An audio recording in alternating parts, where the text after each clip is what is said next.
Moses from Cruise Automotive. Hey, aka El Famoso Mo, the Mo, the famous Mo. I got David Sarmiento. Yo, got our host, Under the Hood podcast, guys. Just to clarify, if you look us up on YouTube, it's under Cruise Automotive, right? Yep. And then it's Under the Hood podcast. This is a podcast. Jovan and I, we're behind the screen. Episode 3, guys. This episode is going to be answering our second comment. We're so excited. We got people giving us feedback. The second one here. Shout outs to Jose Rodriguez. He is TMH Joker. Wow, that's kind of cool, man. We got people interacting, people giving us great questions. Another great question, absolutely. So this question was, one of his questions was, what is the difference between OEM and aftermarket? And before I answer that question, he actually reached out to us and we had like a 30-minute conversation behind the scenes. He was saying how he saw the podcast. There was something that he related a lot. So remember, you and I were talking about the difference between you doing it at home and taking it to a shop. Okay. We spoke about that 30 minutes. We'll talk about it when we get a little more deeper. I am going to answer his question about the difference between OEM and aftermarket. Do you know what OEM means? Operating equipment Original equipment manufacturer. Yeah. Again, about the podcast, guys. Here, I'm a technician. I've been doing this for over 25 years. I'm not going to be techie, be all perfect. So guys, don't bust my balls if I'm not perfect. My job, or the whole reason why we did the podcast, is I brought David in. We both are in it together. I want David to represent everybody so he could understand, so everybody could understand, because not everybody understands mechanical terms and big words, and people get overwhelmed, you know, or you get that one guy like, what do you mean you don't know the mechanic and the torque specifications of a 5.3? Yeah, because I don't know that stuff, and that's hopefully what I'm trying to do is ask the questions that hopefully you guys would ask as well. Is I kind of understand what OEM means. It means the manufacturer's parts. Yeah. But you know what I mean? Like not everybody knows what the acronym and a lot of these words, people will throw them out there when you go to a shop. Well, you want OEM or aftermarket, and you're like, what's aftermarket? What's OEM? And what exactly does aftermarket mean? Because does aftermarket mean cheap, or does it mean more expensive? Because I feel like sometimes you could go both ways, and you could go where OE or aftermarket means you're getting a cheaper deal with a lesser part, or you're getting this brand name whatever it is, brake shocks, and they're like King shocks, for example. Badass, right? Badass in the off-road community. You get OEM, which is your Fox shocks. You know what I mean? Yeah. So, but then you can also go aftermarket and get, I don't know what Monroe. You know what I mean? Gabriel. Would that be less than your OEM? There's so much. There's so much to unpack. So, obviously, we've been here at the shop for over 2 decades. So over the years, we've actually had manufacturers come to the shop. So we do work a lot with Moog, like Federal Mobile. We used to do a lot with them where they actually came into the shop, and when we bought our first alignment rack, they gave us like this deal. Hey, you buy suspension stuff, you know, we'll give you a deal, boom, boom, bang. Buy it through us, use our part, promote us. I learned a lot about the aftermarket world and the OEM world. So that is a great question. Is it cheap? Is it more expensive? Nowadays, I'm going to tell right now, man, they're very competitive. The dealerships, the manufacturers are actually very competitive with the aftermarket. OEM means the part from the manufacturer. So when your car was built in the assembly line, that part is specifically built for that car. Now, does Motorcraft make them? Technically, they don't make them. They hire a company to exclusively make them for them, but they got specifications. So it's specific to your car, to their as its engineers. original state. Hey, I want this material to withhold this much, Yeah. this kind of rubber, this kind of material, this kind of metal. It needs to last this long. So they have expectations. Depending on the manufacturers, their expectations are really high, and some are like, if it lasts 100,000, that's the life of the vehicle. So I agree with, and maybe hopefully everybody comment below. What do you guys, all those technicians out there that you know what I'm talking about? Do you agree that OEM is better than aftermarket? I'm gonna talk about the aftermarket, okay? So get a little bit. So OEM, remember, is the stuff that came from the assembly line that has the name of the company, Right. Motorcraft, right? Which is Yeah. FOMOCO, FOMOCO, Yeah. right? Then you got AC Delco, AC Delco was right? like GM, right? GM stuff, and then Hyundai's Hyundai, Kia's Kia, and so on and so forth, right? And they got their own manufacturers to their likings. Sometimes years ago it used to be very expensive. It used to be. Now they're very competitive. Okay, aftermarket. What is aftermarket? What to you? What does it mean? To me, aftermarket means I am improving my car. That's how I always see it as if I'm doing aftermarket parts, then I'm beefing it up.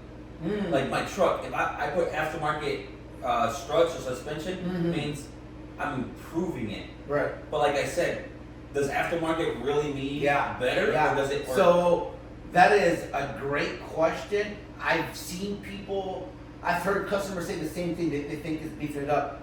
It's both. Okay. Aftermarket, if you're buying suspension parts, so I'm gonna dive in here. The majority of the aftermarket, okay, is a copy of the original. The majority come from overseas.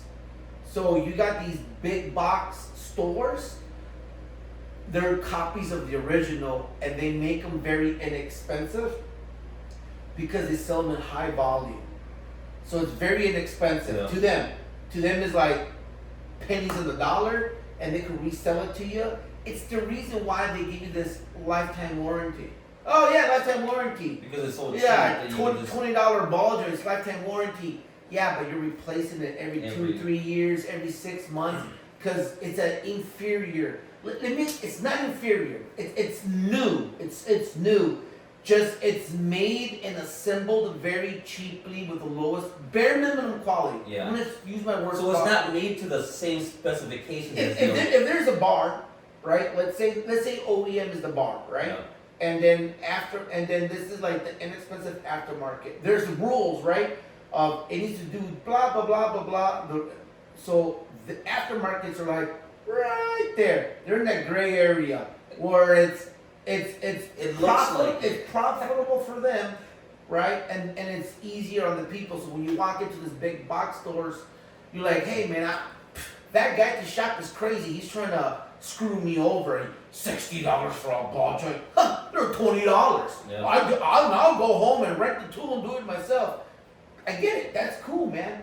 If you want to save money, I'm gonna say it again. Invest your money properly. Yeah. It gets expensive when you do it twice or 3 times. So if you did it in your garage at home and took you all weekend to do the ball joints and you spent $20, 8 months later you gotta do it again. 8 months later you gotta do it again. Or buy that nice OEM one, or aftermarket also sells beefy stuff. Yeah. Okay?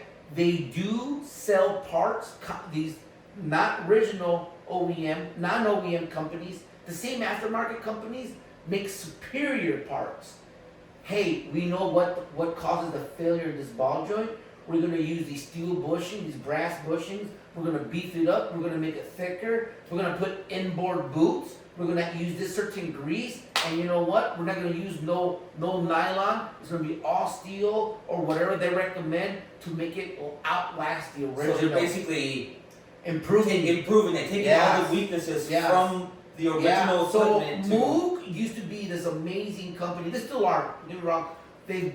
We've been having issues with them, and some stores are kind of dropping them a little bit. But when they were super strong, super great, they had this brand called the Problem Solver I mean, they were more expensive than most aftermarket stuff, but it had a very great improved design, heavy duty design. Yeah. We would use that on the plow trucks. So here in Michigan, you see a lot of Yeah. plow trucks. So these guys would buy the cheap stuff and it would only last like literally one season and they're over. So I got a customer, Tommy O'Connor, he knows what's up. Every season gotta spend $1,200, $1,300, $1,200. It was like clockwork. Jeez. We used this upgraded version of the Moog on all his truck, lasted 3 seasons. Oh wow. 3 seasons, dude. That's awesome. Yeah, But that's a big he improvement. plows, he pulls trailers. I mean, this guy He uses it. beats the shit out of it. Yeah. Where Moog's like, it's lifetime warranty. Once you pay for the part, you get the parts for free. Just pay the labor Pay for for labor. it. Yeah, which is a great investment on his end. Obviously, if you don't beat up your stuff that bad, It'll last. I mean, it'll last triple that, Yeah. right? Or double that. I guess, again, if they have grease fittings, make sure you grease the fittings every time you Well, do you still gotta do your maintenance. on maintenance it. stuff. You gotta do the grease and all that stuff. So, aftermarket has pros and cons. Yeah. So again, OEM's original manufacturer. The company doesn't technically make them. They might have other factories they work with.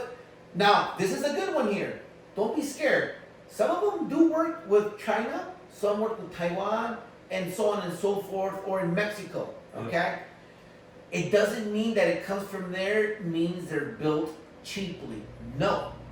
China's known to make, China, Mexico, and all the other countries are known to mass produce everything, right? Yeah. The thing about it is that their labor is so inexpensive. So it just gets assembled there. They get built and everything and Yeah. shipped here. It's so cheap out there. They could do everything and bring it here, which is sad. I mean, we should keep that stuff here. But anyways, Yeah. the whole point is that if they ask for a certain specification, they will build you a high quality product. They will. Or you want something inexpensive? I mean, They also do they're that. the masters of copying anything cheaply. Right. So, yeah, it might say China, but it doesn't mean that it's inexpensive because we all think it's inexpensive. The majority of everything's inexpensive, or Mexico, or wherever it comes from. I'm not just saying that just a certain country. I'm just saying that because they're one of our largest exports. They right? are. Yeah. So nothing against them or nothing. This is just a conversation. So yeah, they have good standards and high standards. Do your research, read about it, know about Check it. the yeah. I mean, really check the comments on stuff. Like if you're purchasing online or Oh my God. read the Online stuff, guys. for sure. 'Cause I'm gonna tell you something about online stuff. The You want to talk about reviews. aftermarket stuff? You want to talk about inexpensive stuff? A lot of that inexpensive stuff you guys buy on eBay. A lot of stuff is OEM stuff. A lot of it's the good aftermarket stuff, and they also have a lot of inexpensive stuff. I would say be very careful because you might go to a shop and they want, let's say, $1,500 to redo your Audi front end, which is very common from all the Audi guys. They have 2 lowers, 2 uppers, inner, outer, sway bar links, all the suspension stuff. Very common. They go back. You can buy a whole kit from Audi, but it's more money, right? Yeah. But once you do that stuff, it'll last a long time.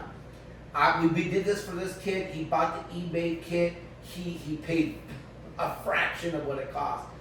Dude, I shit you not. The guy came back maybe within a year, and he's like, "Hey man, it's making noise. I think I did something wrong. Blah blah blah."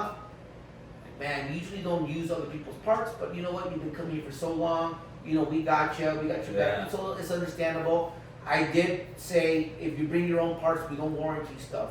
You bring your own parts, we don't warranty your stuff because you're liable for your own stuff. But technically speaking, we kind of are, but we kind of ain't. Either way, that's another topic, okay? Yeah. Dude, the controllers were worn the hell out, dude. I had to show this kid, look, it's worn out. Now you gotta do it twice again. Here again, remember I was talking about how about saving money? It gets expensive when you gotta do it twice. Yeah. When you gotta do it twice. Yeah, you do pay more up front, but what are you getting? Yeah, You're getting you get more, that long- right? Yeah. Now, don't confuse from that one guy that charges you more but does a shitty job. That sucks because that exists Yeah, that's too. just the whole. That's a whole other that whole conversation, right? Yeah. But if you find the right place, you find the right shop, if you invest a little bit more, you're gonna get more. You're gonna get that warranty.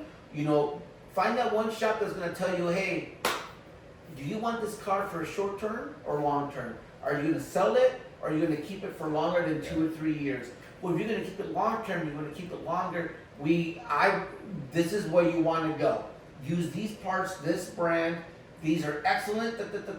Or if you want to, you're going to get rid of it in 6 months, okay. Which a lot of people say and don't, but I just want something cheap. Okay, well here you go, something cheap. 6 months, here you go. And then they keep it for more than a year, and then they got to redo it again. Redo it. So, yeah. What's better to use, OEM or aftermarket? We use a little bit of both, actually, because a lot of the big box stores are using original manufacturers. Really? Yeah, dude. Shout outs to Advanced Auto Parts. They use AC Delco stuff. I can't believe they stock AC Delco stuff. Yeah. AutoZone, shout outs to you guys, are stocking AC Delco stuff. Holy smokes. And you know what? It's competitive to their aftermarket stuff. So, as far as like performance of your vehicle, right? Would it be better just to keep everything original? Absolutely. So if you want your vehicle to perform like how it came out from the assembly line, I mean, obviously nothing beats OEM, right? It's gonna feel just the way it was. Or you buy that really nice aftermarket version where it's equal to or improved design. Yeah. So there you go, right? Now, does it feel different from the less expensive aftermarket? You have fitment issues because it's a copy of the original. Right. So sometimes this little piece might be sticking out more, or the bolt's not exactly centered like it used to. It's like little things that we notice. Yeah. And then when we put in the alignment rack, we really notice. So I was gonna ask that. So, like, let's say I guess suspension comes to my head, right? It's saying like you went something other than whatever your car came with from the line. Yeah. How does that affect everything else? Like if you change the struts and you get aftermarket, which whatever it is, whether it be better or less. Yeah. How does that affect like when it comes to your tire wear, your brakes? Everything. So the original manufacturers, when they build the vehicles, they got this game plan, a blueprint of the vehicle. So the shocks were built a certain way, certain valving, the way they wanted to feel a certain way, right? Yep. Because that's how it was designed to do so.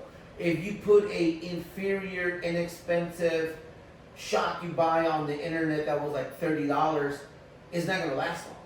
So who knows who made that shock? Yeah. Did they made it thinking of the weight of the vehicle?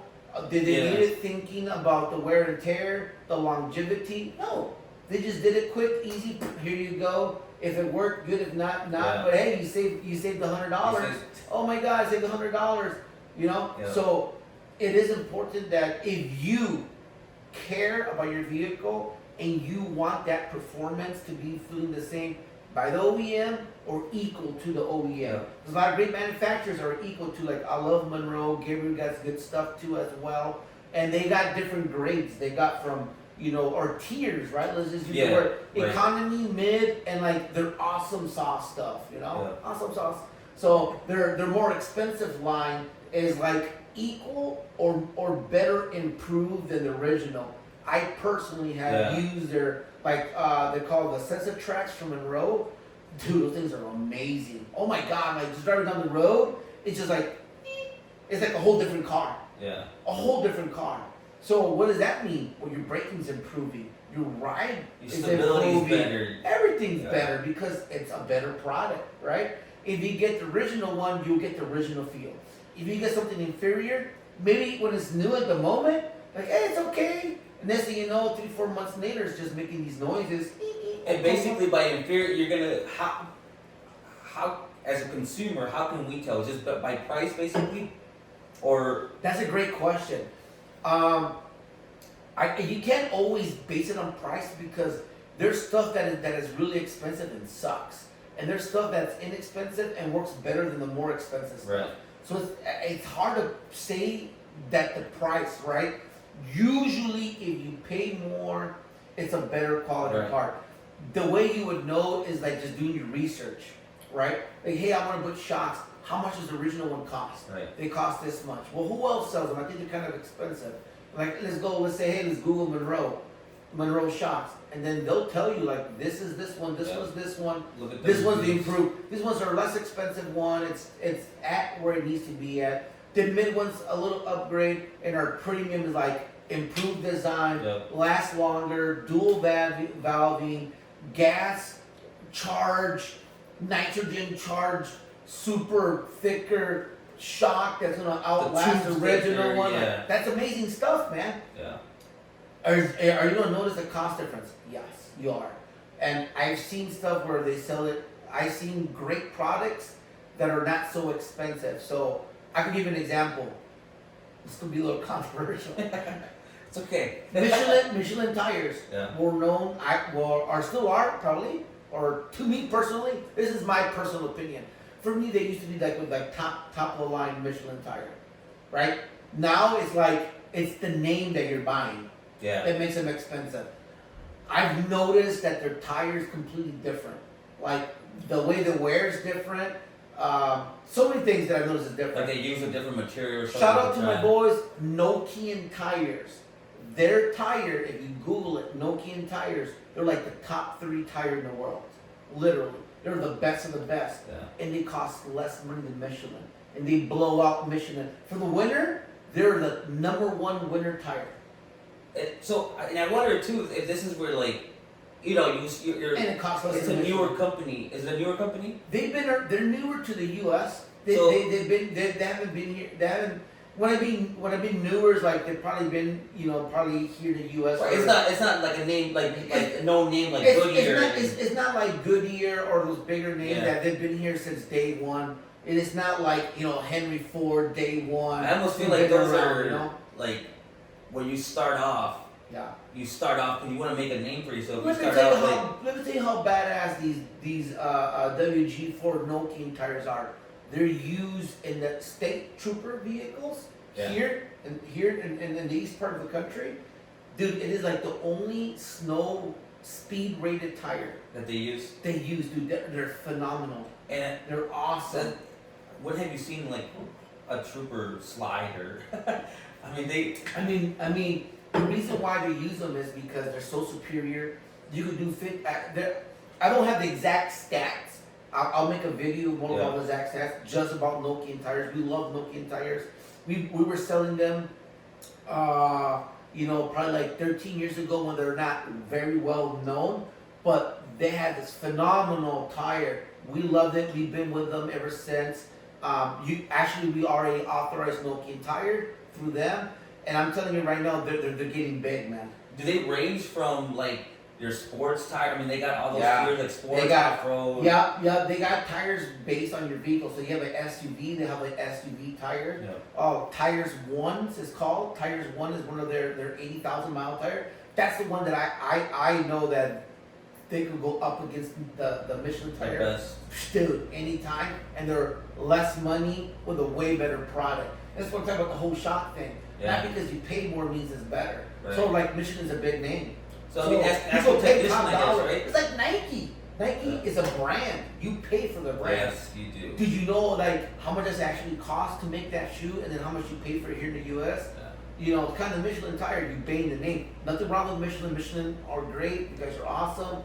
I get it. I'm just based on our stuff that we see here. Again, it's my opinion. I'm not shitting on anybody. It's just an opinion. We're just having an open conversation. Yeah. But I love Nokian tires. Cooper tires are great too. Cooper tires are awesome as well. Their CS5s. Their AT3s, AT4s. I mean, they have amazing tires. But yeah, I mean, I'm just saying that for the money, I could spend less money and get a better tire. That's all I'm saying. Hands down. And if Nokian and Michelin want to get at it, and as a consumer, that's what you want. That's what I want. I want a better tire at a better price. Yeah, so like a lot of push Michelin big, like Michelin. You could be like, oh, he's just pushing Nokian because of Nokian. No, dude, we buy Michelin tires too. Yeah. Let me tell you something, guys. Let me set this straight. We love Michelin tires. A lot of customers ask specifically for Michelin tires. I got a lot of customers that just want Michelin tires. Go ahead, Yeah. we sell them to them. We do offer like hey, you want this one? Nope, I just love Michelin, and that's all they want. And that's cool and all. Yeah. Like my brother-in-law Nick, all he has is Michelin tires, and he's noticed the same thing that we've noticed. that the tires inside get severely cupped, and the tire gets heat cracks very easily. Like after a year or two, they got a lot of heat cracks, and it's like, what the hell, like. What happened? Like why? Especially, so I don't know. Assuming he's always ran it for his right. Yeah, so he knows. His truck got 380,000 miles. He's been through, I don't know, 4 or 5 sets of Michelin. Yeah. In the last 2 sets is when he noticed it, and he noticed it, and I'm like, dude, you should have bought the Nokins. I was trying to tell you, but he couldn't believe it until actually he bought the set himself. He also has another vehicle that he put on and noticed the same thing. His friend has a Honda Odyssey. Had the similar issue. He was just blown away. He's like, how? Well, he thought that we didn't balance the tires correctly, or there's something or thought maybe they had a suspension problem. But nah, bro. Look, and here's the alignment. When it first came in, it's all green. The alignment right now is all green. This is just, I don't know if it was a bad batch. I don't know if they changed the formula. But don't get me wrong. Like Michelin makes some badass sport tire. Yeah. Dude, like they make some like those Michelin pilots. Freaking amazing. They got great tires too. So I'm just saying this particular model of tire was having issues. Yeah. And the topic was paying more means getting more or a little not less. Not necessarily, right? Not necessarily. It just all depends, you know. So look at reviews. Basically, look at reviews. Ask your tech. Look at reviews. Ask your tech. Ask your shop. Again, it's like I said it again. You know, find a great shop. Make a good connection with them. Just have that connection, you know, and make sure he knows your vehicle, knows what's up, and then once you trust the guy or whomever you're going with, him or her, you know, they could, you know, guide you correctly. Yeah. Hey, you know, in our shop we've had great luck with this tire. Oh, amazing! Sell me those, you know, because we've been seeing a lot more of these. Well, sell me these or whatever, you know, or whatever suits your budget. Hey, when you're looking for an economy tire, hey, this is like probably the best one. Oh, you want a mid-grade tire? Well, this is kind of the best one. Hey, you want a premium tire? This is like the most top seller. Well, it goes back to like it depends on what you're doing, right? Yeah. Like, what are you gonna use this tire or this part for? Yeah. Like that scenario you said about the guy with plowing. Mm-hmm. He's plowing every season. Yeah. He's pulling trailers. Yeah. He needs something. Yeah, and he could have gone with the OEM ones. The OEMs are built specifically for the truck, but since he was doing above them with the truck's capable, I mean, he should have bought a 3/4 ton truck. It was a half-ton truck, but he was doing more than usual, so we had to upgrade it. Yep. Right, and that's when you go with an aftermarket upgrade to kind of compensate what he was doing. Right. So paying more doesn't necessarily mean it's better. Sometimes. Yeah. Depending what it is. I know it sounds confusing. I know it sounds like I'm contradicting myself because I said if you pay more, you get something better. Well, it's because 90% of the times that's what it is. Yeah, you're right. Research shows if you pay more, you get a better. Yeah. You do get a better product. There are some scenarios when that's not the case. Yeah. Just to be safe, right? But yeah, if you want your car to be the same, feel the same, aftermarket or something close to aftermarket, right? Yeah. And some people go, well, I can't afford all that stuff. Well, then I get that. In that case, you have to go with the other option. And it's the reason why these big box stores are so successful because they're selling these very inexpensive parts to those who would be, hey, I'll do it myself and I just spend a few bucks.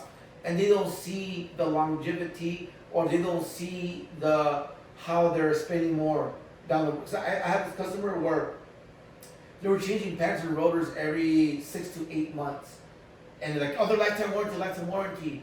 I'm like, okay, you're still paying me the labor $300 every time you come. Yeah. You know, and it's like, I could have charged you one time, use amazing ceramic, amazing rotors, where I'll give you a 3-year parts and labor warranty, one time we're done. And if something happens, I got your back, we'll take care of it. Yeah. But people think differently and it's hard to explain and I respect everybody's thoughts or whatever, but if you want the original feel, get the original stuff or something similar to it. There's a lot of aftermarket stuff that's very similar to the original or improved design, and there's a lot of very inexpensive, very, very, very inexpensive parts that are made I don't know who, and they have like a million defects, but I've seen Baldwin's for $12. Is like, jeez, I'll put that. What? Yeah. You know, and then That's just my opinion. I guess if you're like driving like a mile a day. Do your research, You know what I figure what you buy. Now, I know people think, well, I bought it on the internet, it's cheaper, Moses. And we put the O2 sensors on, and then like 2-3 months the light comes on again. Well, your sensor's bad. Yeah. Oh, well, why? I bought it brand new. Yeah, you bought a new, inexpensive, off-brand. Doesn't even say what. Doesn't even have a brand name. Yeah. So like, you know, if it was a brand name, like if you buy Bosch, NTK, Delphi, like if you buy a brand name and it costs less on the internet, then that's a good buy. Yeah. You know what I'm saying? Yeah, there's scenarios, there's times where that happens, where you get a good deal. Then that makes sense. On a brand new. If you buy AC Delco stuff and it's like 20% less on the internet, awesome, because it's an internet price. I'm assuming this guy doesn't maybe have a physical store, or their overhead's less, or it just they make more money selling stuff through the internet than having like a store. But it does. So the price, you're right with the price, because there's some like people that buy. Like even when you go to the dealer. For an example, this is a Yeti, right? Yeah. You go to Dick's is what? $100, let's just say, right? All right. But if I find the same cup, same Yeti, same everything, and it's $80, take it. Yeah. It's the same thing. It's an internet deal. Yep. But if I see the same thing, but has a different name and it's $20, won't you think twice about it? Yeah. It might not perform. But a lot of people think, oh look, it's the same thing as a Yeti. Look, it looks the same. No, it's not. Yeah. No, it's not. No, it's not. So that's the difference. Yeah. Same thing with the aftermarket. Same thing with the aftermarket. It may look the same, it might smell the same, but it's not the same. So I mean, the price in that case does really say it. So just be careful what you buy. Just be careful what you pay for. Yeah, man. Just do your research, guys. Yeah. Because sometimes you buy, like, dealers sell you parts named Toyota brand, but it's not Toyota made. It's exactly. No, even dealerships buy aftermarket stuff, you know guys. I mean? Don't be fooled. They work with Napa. All the shops. It's just got the box that says Toyota. All of the shops, the majority of the shops, we all buy from we all get the same sources. Okay? If the OEM, bro, we buy a lot of OEM stuff. There's a huge company. They even sell to the dealerships. We're with them. Okay? We work with them as well. We have the same access to them just like anyone else. There is no secret or hidden service. Yeah. If you're a shop, look around. There's got to be a huge warehouse that sells original stuff, and you'd be surprised that it's almost the cost of an aftermarket. And honestly, if I see the OE, I get the OE. At 100% all the time. I like shit. They got an OE VVT sensor. It's the same price as the brand name from the house brand from the store. I'm getting the OE. That's the OE stuff. Now, we could go deeper of like who makes the OE stuff. So like Delphi is a huge company. Yep. Delphi does make a lot of AC Delco stuff, and others, and for other companies. And Delphi could have their own name, Delphi, and be the exact same one that says AC Delco. So there's a lot of little things there, but still, again, that goes into the process of manufacturing whatever you're doing. Exactly. So again, it's a whole nother rabbit hole, whole nother topic. But if you could get OE, get OE. If you get aftermarket, make sure you get a great aftermarket part, because there's a lot of inexpensive stuff that people don't know. Because you might go and get for example, you buy an alternator and it's like, well, I found one on the internet for $100, but the store wanted $300. They're crazy. You're trying to rip me off. Why is it $100? There's a reason. Now, is it apples to apples? Is it the same part number, same brand? If it's the same name, same brand, from Delphi, from blah blah blah, and it's less expensive, get it. So if you're getting a deal, basically. That's a deal. Yeah, but who made this alternate for $100? Yeah. Holy shit! If everyone else, the average is $300 and that's $100, people will buy it. Oh shit! I saved myself $200. Yeah, but what did you get? They're not gonna last long, and then people think, well, it's new, it's all the same. It's not the same. I feel like, especially like with your vehicle, you don't want to play with that kind of stuff. You know what I mean? It's not the same. There is a difference, bro. It's built differently, the materials differently, the brushes, the wiring, the all the electronics are different. Because everything, especially cars nowadays, everything runs on electronics. Yeah. So that thing's dead. You're dead in the water. Yeah, exactly. Like, just because you save $200 now, you're stuck somewhere. Well, now you gotta get a tow truck. Now you gotta now you can't start it at all. Again, right? Yeah, I mean, that You're thing's done. done. It's done. You're So dead again, it's a great idea. Find a great shop. Make a good. I hate to repeat myself because you're never gonna say me. We're the best.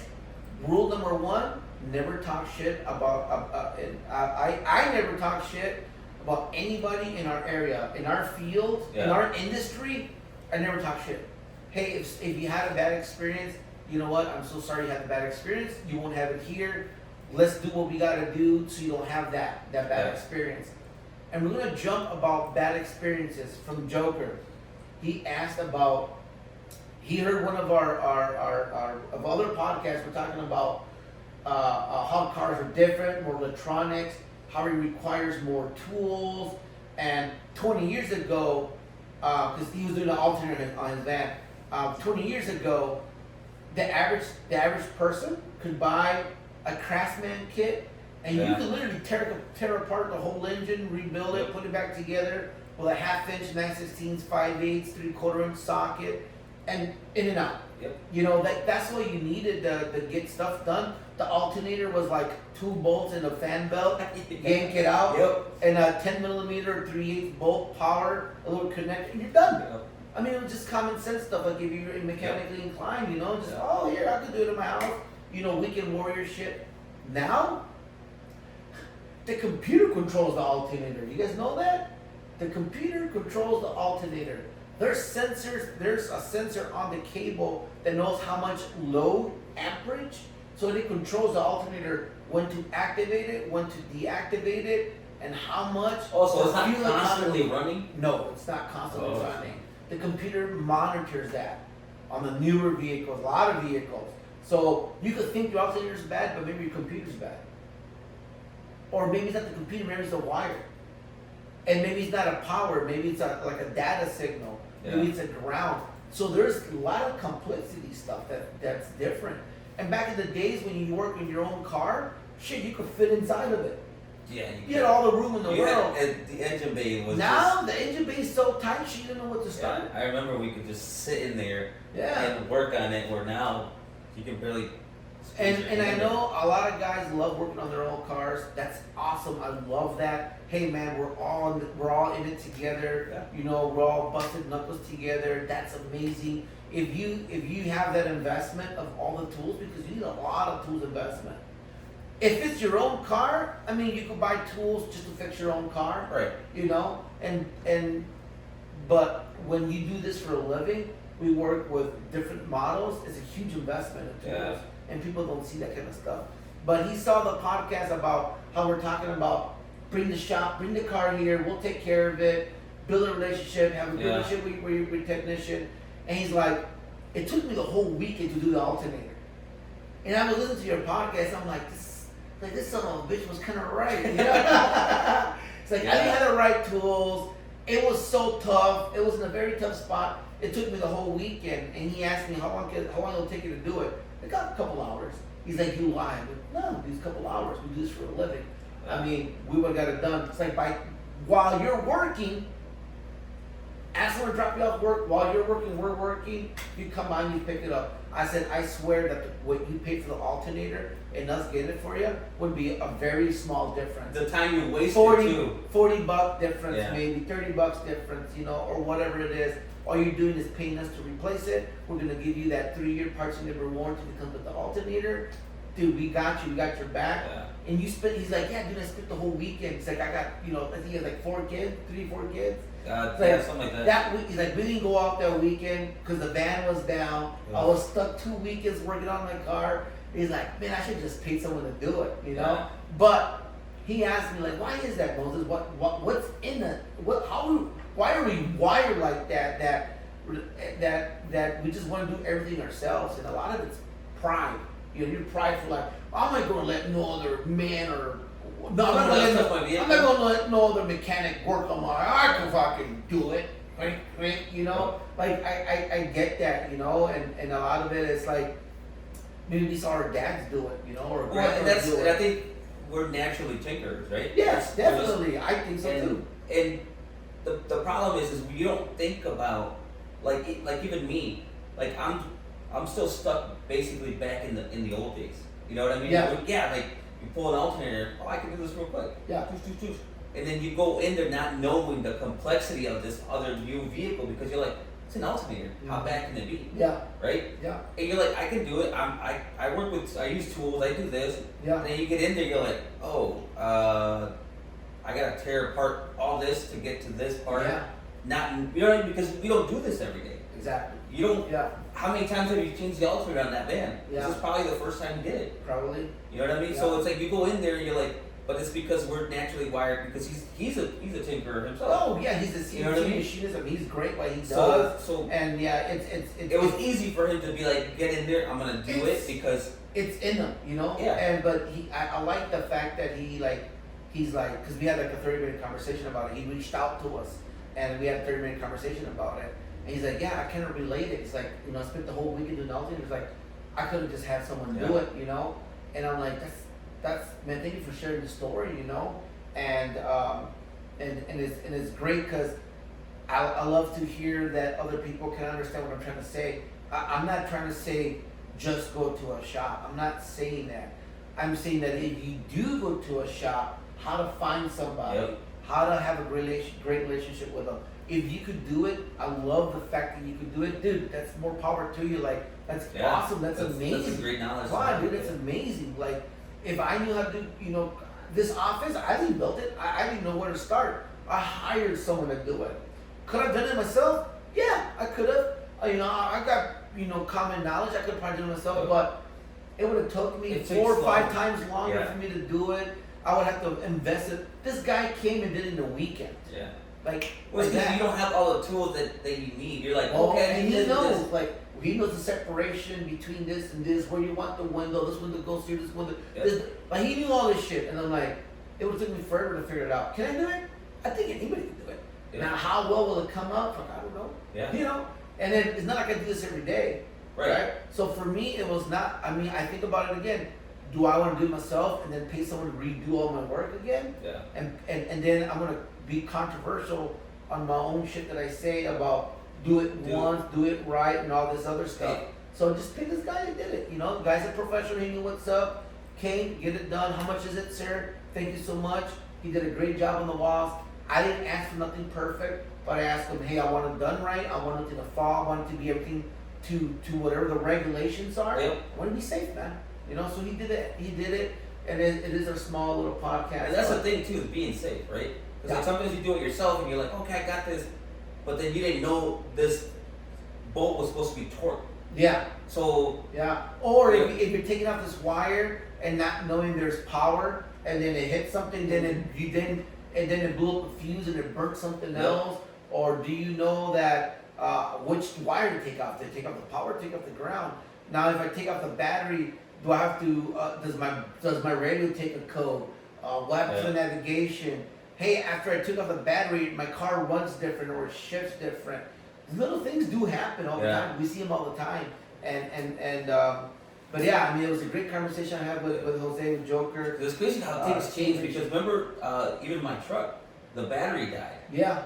And then we put a new battery in it, and the heaters were all weird. Yeah. So you change your battery, and what happens is that's because you have the dual zone. Yep. You have to recalibrate. Yeah. With the climate control. Yeah, you're right. That's a good one. Yeah, some of them do. Like if you take off the battery, like a lot of the Euro, like Audis and some other American vehicles or domestic vehicles, if you plug the battery and let's say you don't know, you just take it off and put it on your own, like it's easy. It could also cause idle issues. It idles too high, it idles too low, or if you give it gas, it won't go because it unlearned the throttle position. So now you have to go and take it to a shop and use a scan tool and just relearn all these modules again. That's insane. Because you didn't even take a battery saver. And some junk box, because of the connector that goes where you check the scanner at, the OBD2 connector, where it keeps voltage, so it keeps everything alive while you change the battery. So read the procedures how to do it, because it's not like your 1980, 1990, or even early 2000 cars. You just remove and replace it. Because before you used to grab this battery from this truck, throw it in the other one, and you're done. Yeah, a lot of things has changed. I know a lot of people don't want to admit, but things have changed, and we know it's changed, and we have to stay within time. It's definitely getting harder for the weekend warrior, for the weekend mechanic to be like, all right, I'm gonna do this because, I mean, and that I wasn't even trying to change the battery. You know what I mean? That the battery died, so we had to replace it. No, and we see that a lot too. So like, I want to say 40% of our work that we get at the shop is what we call rework, or what I mean about rework is 40%. Research shows 40% of our work that comes in is they took it someone else and didn't do it properly or wasn't the right thing, and we got to redo it again. Right. And customers hate that, and I'm like, it's not me. Right. Because the crazy thing is that they went with this other guy, not, and wherever, I mean, I have nothing against that, but they paid them to do it, but then when they come here to get it corrected, now they're paying twice, and they huff and puff. Yeah. Like, look, lesson learned, now you know that if you go here, or it's gonna happen. You know what I mean? It's gonna happen. And you learn one way or the other. I mean, I get it. And then again, I love everyone that's doing it on their own. That side hustle stuff. Man, you do what you gotta do. I have nothing against that. I think that you're doing something. I mean, you could be doing other shit, but you're out there working. Dude, props for you, man. Just pay attention. Just do things right, because there's a lot of. I'm not gonna say a lot. It sounds bad. There's a few bad apples out there that is bashing our industry, and I'm gonna say it again. I'm here to change the auto repair industry. I want to change the image. I want to change what people think about it. We're bringing back service. We're bringing back, hey, hello, sir. We're bringing back shaking hands. We're bringing back eye contact. We're bringing that back, man. It's being lost. I've gone to other places just to feel and experiment. Bro, they're pissed off. Like, they're just like, how can I help you? Oh. Yeah. We're like, we're like a week out. You know that? Do you want an appointment? Sheesh. Yeah. Like, wow, girl. And when you walk into the shop, it's like, hi, how's it going? Hey, this is Moses from Cruz Automotive. Hey, I'm hoping you're having an amazing day. How may I help you? How may I serve you? It makes a difference when somebody comes in and it's and some people think greet you, some right? people think it's fake. Nah, bro. Yeah. It's just the way I am. Naturally, genuine. This is who I am. This is how we were taught. That's how my grandpa taught my dad, and my dad taught me how to do things. Old school, however you want to call it. I don't care. But dude, respect. It's just being very respectful, right? Like, you talk to somebody. Respect is universal, Yep. and I think it's universal, and everybody deserves it. If you come in for a service, you want that attention because you're paying for that service. And that's what you want. You want somebody that's willing to help and wants to help, basically, right? Yeah, exactly. Because if you're, and that's what I never understood. It's like, if you don't like talking to people, right? If that's not your forte, is communicate. Because that's what this industry is. It's a service industry, right? Yeah, it is. So, provide a service. like, if you anywhere you go, like, if you don't like communicating with other people, you're not in the right place. Yeah, you know exactly. what I mean? And it's like, also too, like, a lot of it has to do with, we were having that shortage of people, and they were just hiring bodies. Yeah. And a lot of it's just. Maybe it's not their fault. It's they need more training. Yeah. Training is huge. Educate them, teach them how to speak to customers. What are the expectations? How you want things done. You're up front, bro. It's like going to a restaurant. I want a nice waitress. I'm gonna explain. I want a great waitress. Yeah. I want great waitress. A great server. Where, hi, hello, fill up your drink, this is what you need. Yep. I am going there because I don't feel like cooking. Yep. So I'm okay with paying what I gotta pay because I want the full experience. Here you go, you did a great job, I'm gonna give you a tip based on your performance. That's what it is. And usually, I over tip people when it's, they got that 10, 15, 20%. I mean, yeah, I give everybody, Well, it just depends. what's supposed to, but I like to say if you gave above and beyond, I'm gonna And give you that. There you go. Yeah. Here you go. Keep that smile, Yeah. keep that great attitude. Like you go, Yep. right? It's a people industry. And you get those people where they just don't care or Like, whatever. yeah, are you gonna get shitty customers? Probably. But that's life. But That's in the industry. exactly. And then I think what they talk about is like, why is people like that? Why do people don't like shops? Why don't people like coming to the shop? A lot of it is because a lot of customers had bad experiences with bad shops, and they think all the shops are the same. Yeah. So they got a bad taste in their mouth. Shops, Yep. like sales guys, yeah, they're cheats and liars. Yep. Not all sales guys are like that. There's amazing sales guys out there that actually give a shit, and they're there to help you. And there's the ones that have the commission breath, Yeah. right? Yeah, because there's those. Yeah, so don't be scared to find other avenues, find the right place. Is there gonna be people talking shit? Absolutely. People are always gonna be talking shit, good or bad. It really is. Again, that's life. But you know what are you gonna do? Even if you're doing everything right in your life, people are always gonna say something. Some people are so prideful, they don't wanna admit that their vehicle's in such a rough shape. No, there's no way. I got pictures and videos. Yeah. Well, I think you're full of shit. I don't know how I got pictures and videos. Well, I went to my other mechanic, and my mechanic said it's a perfect machine, and I wouldn't drive shit cars. I don't think the problem is. I think the problem is who you're taking it to. Yeah. Because does your guy take pictures? Does your guy take videos?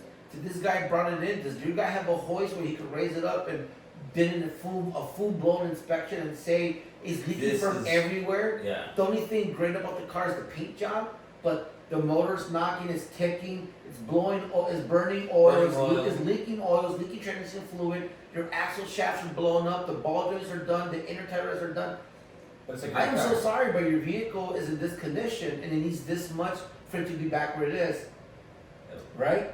So I've learned that that's gonna happen. Yeah. And I've learned that instead of trying to convince this person we're not what they say they think we are, it takes a lot of energy. Yeah. That same energy I could pass along to 12 other people and help them and serve them. And those who don't want to believe, because it's not even about there's believing. Some people that you can't help. They're just that person. Yeah. I'm gonna use that word, right? Yeah. And there's nothing we could do. Hey, bygones be bygones. We got 4,000 people. One person came and had that experience. They didn't like it. I mean, what can we do about it? I'm like, hey, here's pictures, there's videos. There's nothing I can do about it. But at least I was honest. Because it seems like your other guy's not honest. Yeah. Wouldn't you want to know if your car is not in good shape? It's huge, man. The whole going to the shop is a huge thing. Oh my God. I do hear a lot of it, good and bad. Yeah. I heard a lot of bad stories, and I try to steer away from it. Yeah. When people come and tell me, hey, I went to this place and they did blah blah blah, and I went to this place, da da da. Well, how you guys perform? What's your hourly rate? What's this? What's that? Yeah. Like, whoa, they're coming up here, with a shield, like da da da da da da. I'm like, whoa. Let's keep the guard down. Let's talk. Yeah, I feel like once you tell people, like, hey, because like I had that coworker, right, that his battery, his car wouldn't start. Yeah. We tried to boost it, it wasn't turning on. And I was like, hey, my brother-in-law has a shop. Yeah.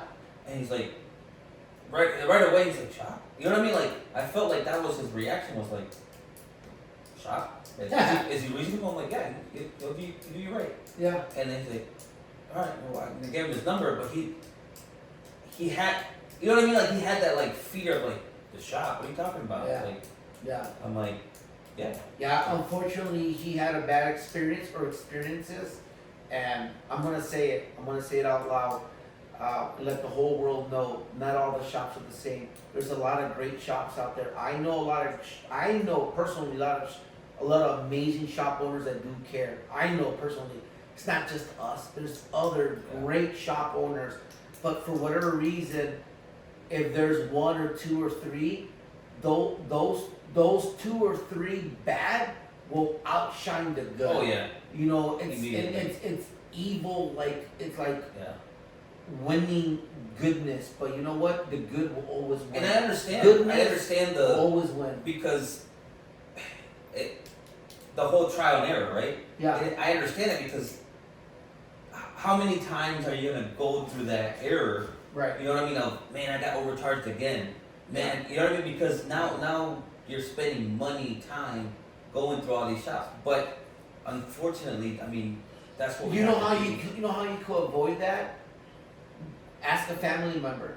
Hey, where do you take your cars at? Well, and that's the biggest marketing tool, right? Yeah. Is word of mouth. Word of mouth. Yeah. Is this guy said you were good. Yeah, you know I'm what's not- crazy? Now you said word of mouth, Joe. Again, it's not. I want to give you an example. We've been here for almost 20 years. 90% of all our business is word of mouth. Yeah. I've never used social media, Google, none of it. Never bought marketed. ads. I'll tell you one thing. Our biggest competitor, if you Google him, he's always paying for ads. I know that, they know that, we know that. We're making a difference here in town, and we get their vehicles here, and we hear things, and although they're my competitors, I don't say anything. I say, I'm so sorry you had a bad experience.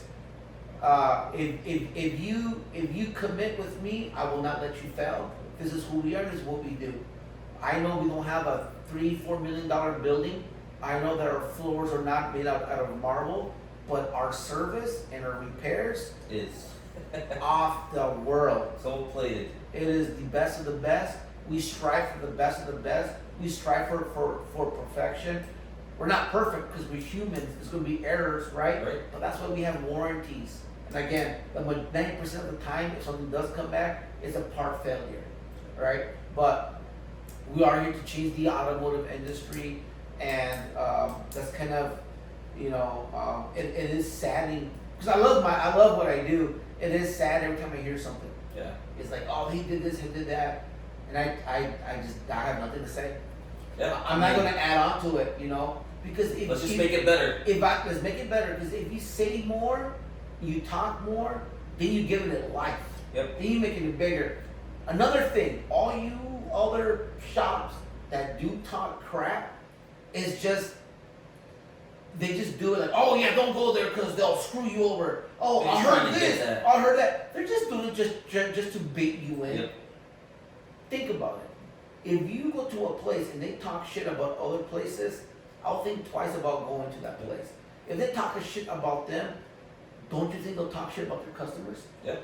How do they treat themselves? How do they treat their employees? Yeah. That says a lot, man. That's just my opinion. If you love going there, that's cool, man. They do great work. That's cool. Yeah. And there might be there. Maybe he's a shit talker, but he does amazing work. Then stay with that Yeah. guy. But I'm just saying, most of the time, people that talk shit, Yeah. I don't want that guy as a friend. Because Yeah, 'cause he's not talking he about go talk shit behind my back. That's not a friend. Friends got each other's back. Friends is like a brotherhood. I got you. I got your back. We're in it together from the beginning to the end. I got you. That's a true friend. You know, a great shop, they'll have your back from the beginning to the end. They're gonna take care of it. They're gonna tell you what's wrong with it. Are they gonna make errors? They might make errors. We all do. Yeah. Shit happens. It's normal. But It's okay. it's what happens when those errors happen. That's when you see the true. And it's how they You know take what I care mean? of the situation. It's, hey, I'm sorry, I made the mistake. Here, we got you. Yeah, or we It's on also, us, I mean, or whatever. we also went through a lot where the whole COVID, the strikes, I mean, it made parts last longer than usual. Yeah. It took forever to get a motor, 3-6 months, like it sucked, or they're in back order, and we have to educate the customer, hey, this is what's happening. I got this customer needs a transmission for this 2019 van, and they need a valve body to finish doing the build. They're like, dude, they're in back order. GM's in back order. What do you mean? They're on back order. They're not literally. available.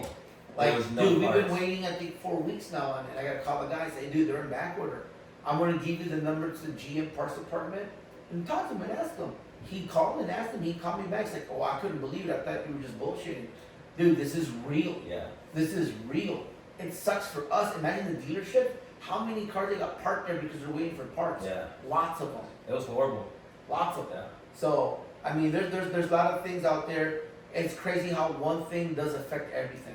And you think, it's not gonna affect me, and it does. Yep. And then if it's like kind of when you throw like a rock in the water and you see those waves, like a ripple.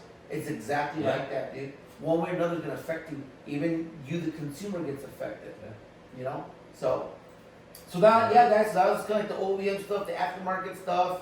You know, we talked about a little bit about the mechanical stuff. Yep. And Jose did say about like, you know, or you were saying about like what kind of tools you need now for doing this kind of stuff. I mean, like, what's your basic tools that you're gonna need, especially with the technology now in cars, dude? So, or like you said, you had even you have a newer vehicle, like let's say you have a 2017, 2018, like a Subaru, all these newer Ford Escapes, they have electronic e-brake. So before it used to be like a brake, like an e-brake. Now the electronic. Yeah. If you want to do the brakes on some of them, you need a scan tool, and you need to put it under maintenance mode, in order for you to be able to change the brake pads. Now some of them there's a procedure where you could push the button 3 times, hold it 2 times. They make it a little bit friendly, easier, but a lot of them. But it's still like, I don't know that. Yeah, you just go in there like. We had a customer that he did his front brakes but couldn't do the back ones. Yeah. And I'm like, well, you know, it's gonna be this much, and then we have to go to service mode. It's gonna be a little bit more. It's like, yeah, I know. Like, what do you mean you know? Yeah, I was trying to push it back, but I noticed that they're electronic.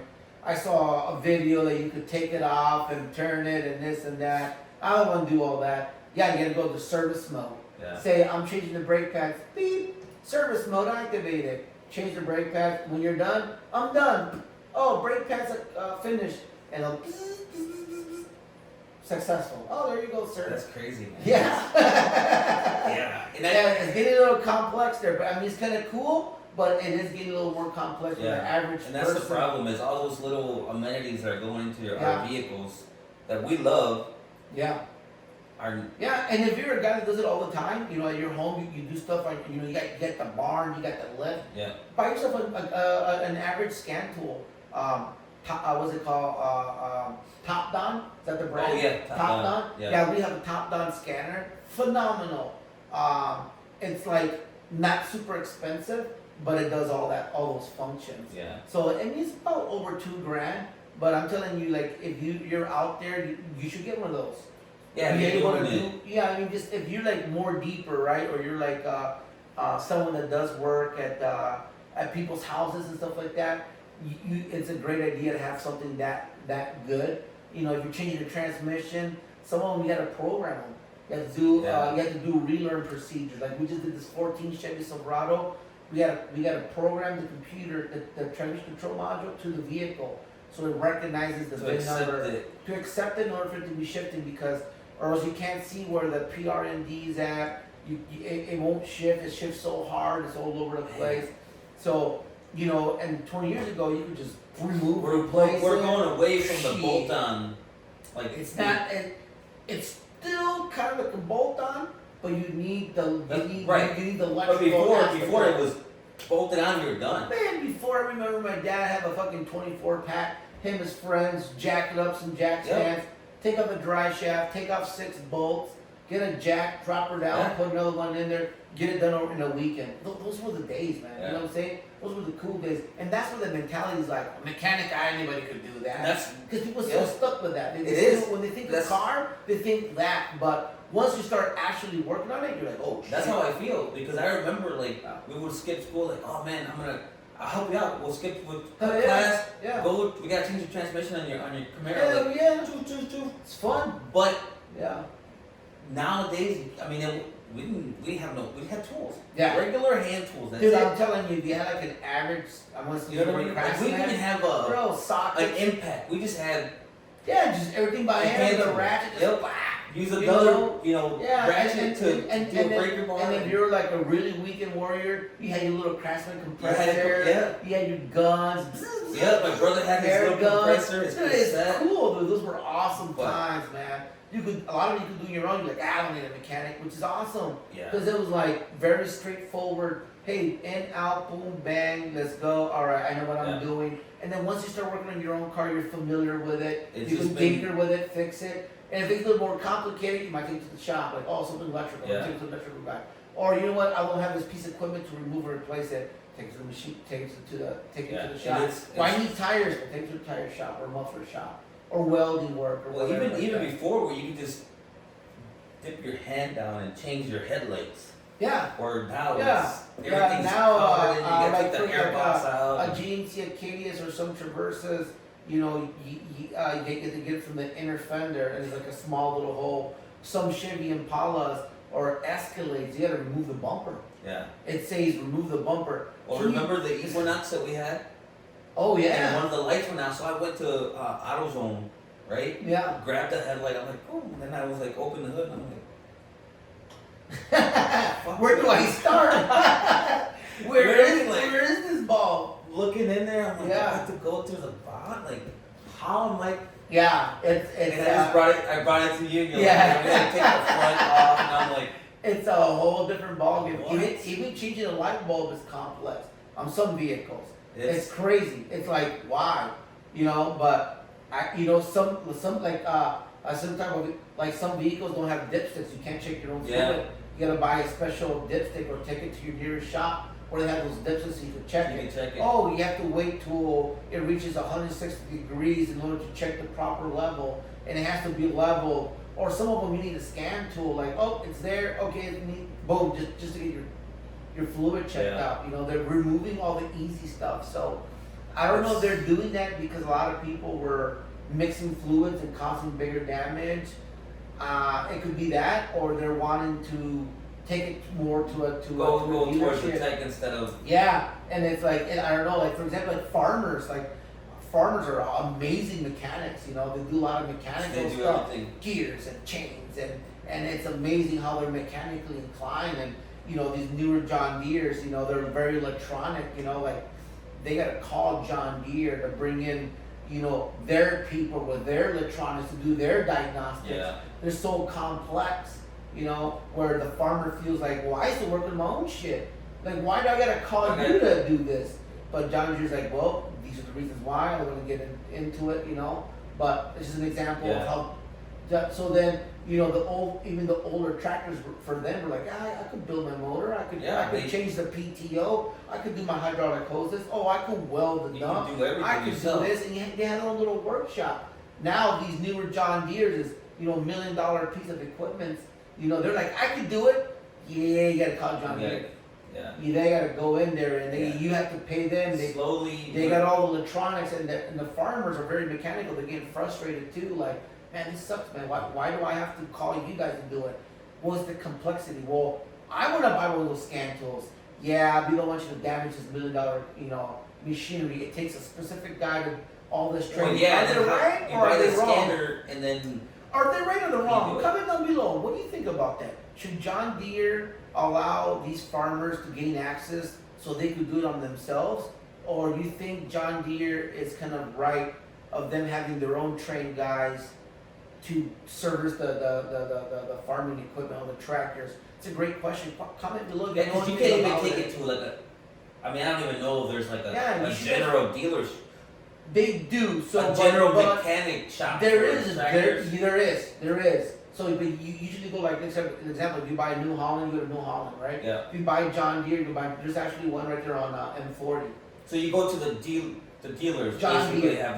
They have all the equipment. They specifically only them. So but yet think about it, dude. Like, you're just $1 million equipment stuck in the middle of the field. What's it gonna cost to get it towed or whatever the hell there? That's why you gotta call somebody, because it's usually something electrical. Like, oh, this and that, because a lot of the stuff runs off satellites. And that's the problem, and is all this electrical, and the sad part is sad and good, I guess, however you want to see it, is because we're just leaning more towards the electrical. Pros and cons, right? It's amazing, like wow, it does it on its own. That's kind of cool. It's great, yeah. But I'm the type of guy that I kind of want my hands on the wheel. Yeah. You know, like I don't mind electronic injection and this and that. That's awesome. But why not make it where the farmer's able still to work wrench on it? Yeah. Like, hey, well, I own so many machines. I own so many farms. I want to make the investment of buying this diagnostic tool, train myself so I can work on my own tractors. Yeah. Unfortunately, I'm talking like a gearhead. What do you call it though?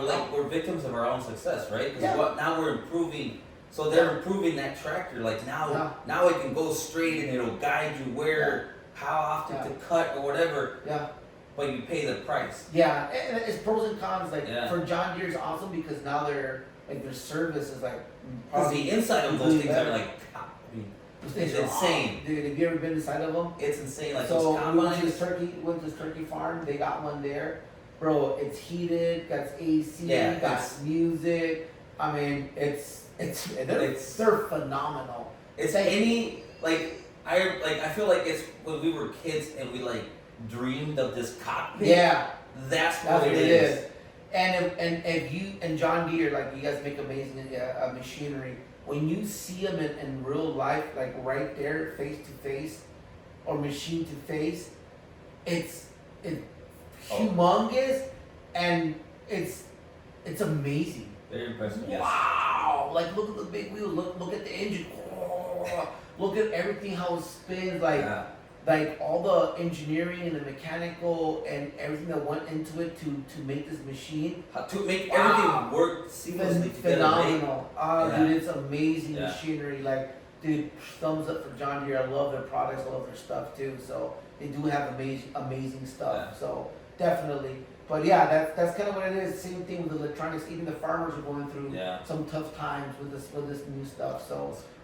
Everywhere's seeing this stuff, you know. How do you guys feel? I want to see some comments, see how you guys feel, especially now going to all electric vehicles and stuff like that. Where do you guys fall on that? What do you guys comment? How do you feel about full electric? What do you feel about hybrid? And what do you feel about gasoline or diesel engines? Comment down below. Like, what do you think about diesel's that's a whole other thing too, I feel like. Diesel's a whole other machinery. I love diesels. The great torque vehicles.